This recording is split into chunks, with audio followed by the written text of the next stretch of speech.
the next tip that I have for you is take ownership for your mistakes. Now, a lot of you, I wouldn't say everyone, but a lot of the amateurs, especially, uh, they will always blame others for their trading decisions. For example, you'll probably hear people talk about the analyst recommended this stock for me. The market makers made the stock actually stop out at this position. The I got a phone tip, and that's what my friend told me to buy, or my neighbor told me to buy.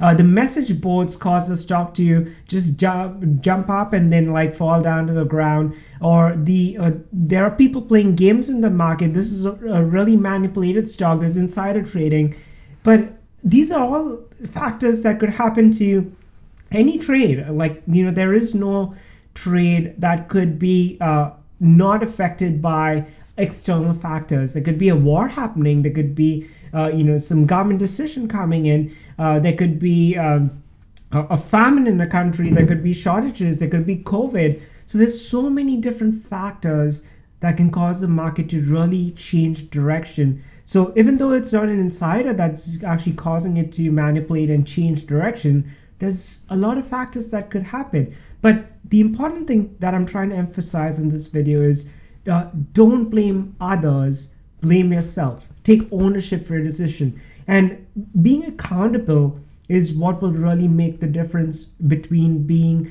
a hopeful or an amateur trader to a responsible professional trader. So I want you to use phrases like, I traded this position too large for my account size. I didn't stick to my own risk parameters. I allowed my emotions to dictate my trade. I was not disciplined in this trade. I knew the risk and I still kept holding on to it. I know I make some mistakes and I know how to fix it, and this is what I'm going to do to fix it. So that's what I want you to keep in mind while you're trading, is not what caused it, but what are you going to do to fix it? How are you going to make sure that this is the last time you ever make this mistake? So I would like to see more accountability in your trading to be more successful, and that's one of the gems that comes out of a more mature trader. So I hope this was useful. This is a painful lesson to share, but it will actually make a real impact in the way you trade and be more successful. So I hope this was helpful to you,